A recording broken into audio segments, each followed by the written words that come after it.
Missions Pulse. Know God's heart, join his mission.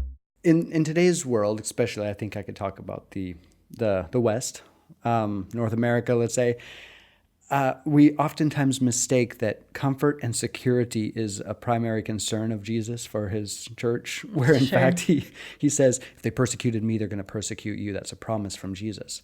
But your parents are saying, comfort, security, not really my deal.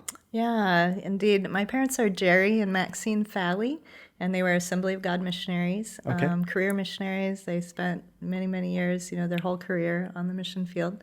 They, it seemed like everywhere we went, there was some sort of conflict or turmoil that happened.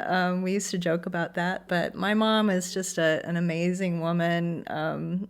She would write and say, I'm baking a cake and there's another coup today, or there's a war or bombs going off. And that's the kind of heritage I grew up with.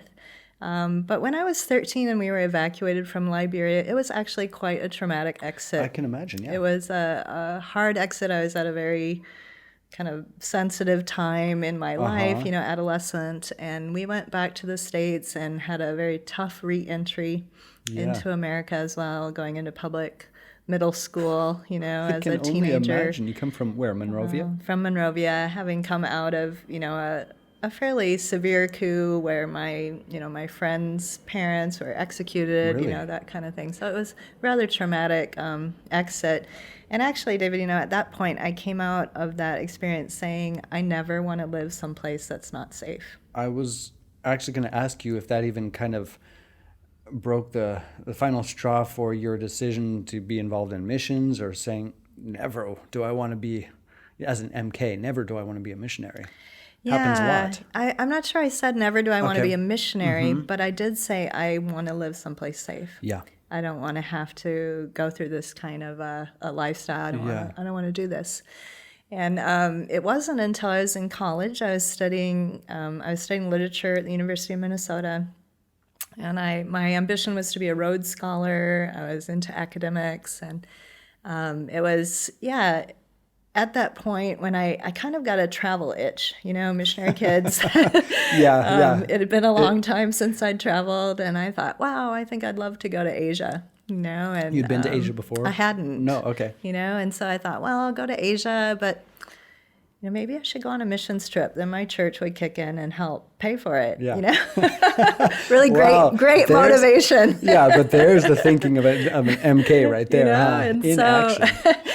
But that mission trip changed my life. Where did you go? I came to Thailand, actually. Thailand and Singapore. Wow. And it was here in Thailand that God called me to missions. And I knew as an adult, I had seen the unreached as a child, been exposed to the need, but as an adult, a young adult, I saw for the first time the need of the unreached, and it blew me away. And I went back knowing there's no way I can just live my nice little life and realize that there are millions who have never had a chance to hear the gospel. So that was where my calling came from. Wow, that's amazing. And here we are in Thailand. Yeah. Still. Now, I'm always amazed and interested in these moments that I call divine intersections. Sure. You grew up, being exposed to a completely different life, I think, than most people, your peers. They don't have these experiences or similar stories to tell like you have. But then later on, you say, that's where I got my missions call. I'm just very interested in how the Holy Spirit moves and touches a person to make it real in your life. As you experienced the call of God, I mean, even as a MK, as a missionary kid, years later, you're 18, 19, 20 on that first mission trip to Asia? Yeah, I was 19. Mm-hmm. Okay.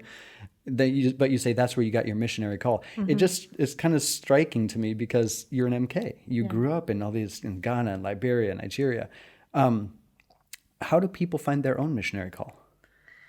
Yeah, well, I think or not necessarily missionary call, I should say. How do they fulfill their call that God gave them, I should say. Yeah, that's a great question. And, I think it's different for everyone. Mm-hmm. I think it's a little bit dangerous when we start saying it happens this way. Yeah, come to Thailand. That's the only way. Or you have to go on a short-term missions trip, or those kinds of formulas. I think God is, He loves to work differently from whatever box we try to put Him in.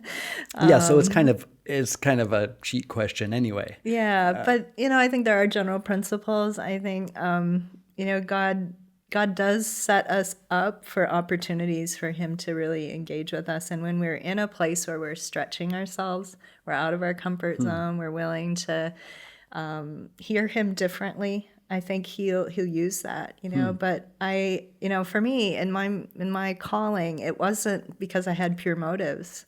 Sure. It was, I was just wanted to explore the world, and I love that about God. Yeah. I love how he knows how to get us to our destiny. He knows how to put us in those positions where and even use wrong motivations to get us to where he really wants us to go and what he has for us.